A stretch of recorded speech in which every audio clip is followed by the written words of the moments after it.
Hi guys, today I wanted to share just a little story. Sorry I have no makeup or anything, I just was in the mood to film and I didn't feel like putting makeup on, so sue me. I went to Tyler Henry, as you can tell by the title. How amazing. If you don't know who Tyler Henry is, he's that Hollywood medium. He has a show on E! I believe in mediums like wholeheartedly. Obviously not all of them, like there's definitely like scam artists, but like the Long Island medium, Hollywood medium, like there's definitely real ones in my opinion, so take that as it may. I don't know if you agree, whatever, everyone has their own beliefs, but I'm not skeptical, especially not of him.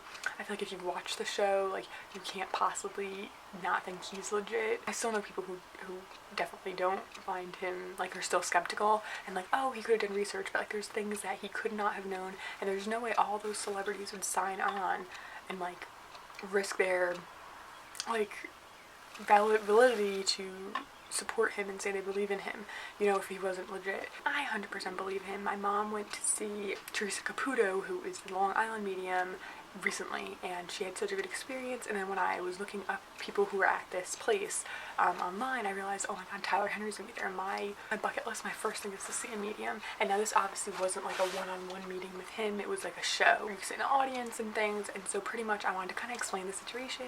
Also pat myself on the back because this was like an overnight stay at a hotel, which is something I have not done in years for my anxiety. I did really good. I did have to take one of my anxiety pills when I got there, but only half of one, and I only took it right when we first got to the hotel. When we were checking in, I started to get like anxious, so I took a half a pill, and then I was good for the rest of the night. I was a little tired, but we went to dinner, we went to the show. Like I handled it so well, and I felt so good, and I had such a good time. I'm one of those people who normally, when I kind of like face my fears or face something I'm anxious about, I don't enjoy it. It's kind of like when people are like, oh, I'm afraid of a roller coaster, so I go on a roller coaster. Now I'm better. I'm not like that. Like, if I'm afraid of a roller coaster, I go on, I'll get off being like, why did I put myself through that? It wasn't even that fun. But this was something I actually would do again. Now, with that being said, I don't think Tyler Henry has been doing these shows very long. He's obviously not as experienced as Teresa Caputo, who was the Long Island medium, because it wasn't, and I've heard my mom, it wasn't as good as Teresa's show.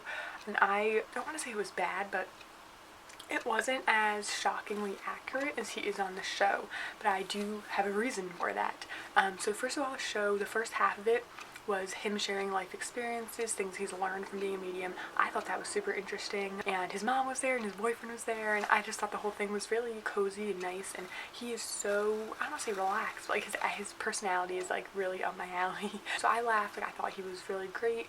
And I thought the whole first part was really fantastic. He shared his history and everything like so well.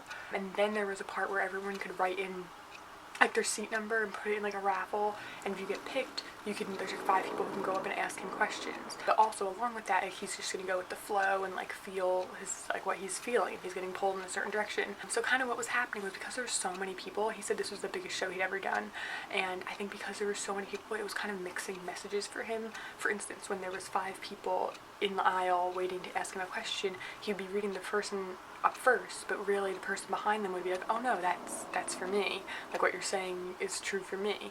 And I think that he was like, he couldn't tell who it was coming from. I don't know if you ever watched the show, but even then, when he's like, say he's doing a one-on-one reading with someone, but they have someone in the next room or upstairs, sometimes he picks up on things from them, and that person doesn't know what he's talking about, but he doesn't know that it's not for them. He knows that he thinks it's for them, but it's for someone else. And I think that's kind of what was happening. There's too many people in this audience all throwing different things at him, and he didn't know where to pick up on. He didn't know which person. Like, he would say something and certain people would stand up, and I thought also a lot of people kept raising their hands like, oh, that's for me, that's for me. And I'm wondering if they were lying or people want to hear what he's saying and make it their own.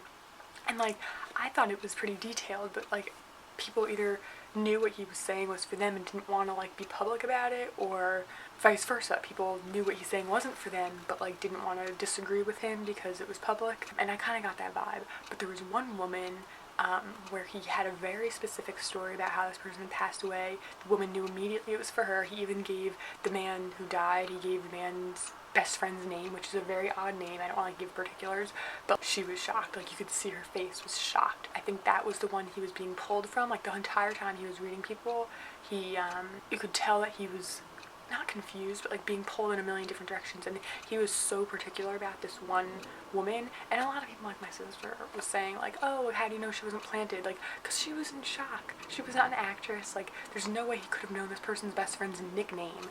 There's no way you would know this person was in the audience. Like, you didn't even know the people's names. Like, my mom bought 3 tickets for me, my sister, and her. Like, they didn't know who was gonna go with her. Like, there's no way that could be fake.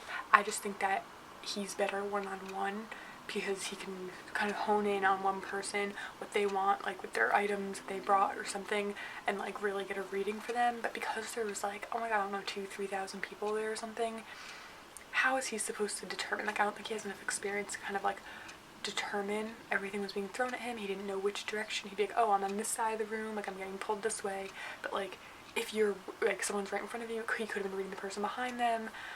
And that kind of was happening. But there was one woman, he was talking to her about her husband who had passed, and her daughters couldn't make it with her to this show. And he said, here's my card, like my assistant will set up a one-on-one reading with your daughters because I have a specific message I need to share with them. And like, that felt really nice and warm, and like when he knew he had to share something, he did that. And I think that some people who went up looking for answers I don't want to say they didn't need it, but there's certain people that go like, I didn't need an answer from anyone, you know, who passed. Like, I just thought it'd be interesting, and I'm sure if I went one-on-one with him, things would come through. I think the people who need a reading and need that connection are the ones that get it. There was a woman who asked about her love life, and he was like, nothing's coming through, I'm sorry. I'm sure if he was one-on-one in a room with her, something would have come through. But because there's so many other like spirits and people trying to get to him to tell someone else something, I feel like it was just too much for him. So I don't know, I wouldn't say don't go to his shows because I still found it very enjoyable, but I wouldn't expect as much as what happens on the show because one-on-one is so different. And this was just like way too much, I think, for him. I think he was a bit overwhelmed. I still had a great time. Like, I would still give it a good rating, but you could just tell he felt overwhelmed. And like, I think the audience was also, I don't want to say they were drunk, but some people definitely were. And it kind of like made for a weird atmosphere. So I would see him again, but maybe like in a smaller setting. I 100% would want to meet him one-on-one. That's probably really expensive. But I just wanted to share with you guys that I went and did something like that. I don't think I'd go to a concert just because that would be too loud. Even this was kind of loud. But I'm very proud of myself for going and doing that and staying overnight and feeling pretty good about it, like the whole thing. Like, I'm very, very proud of myself. I'm now trying to push myself and do more things I want to do. But I just kind of wanted to share that story and say I went to go see Tyler Henry. I thought it was really good, and if you don't watch Tyler Henry, The Hollywood Medium on E, you should watch it. It's just so good. But yes, so that is all I have to share today. Again, sorry about how I'm looking, but what are you gonna do?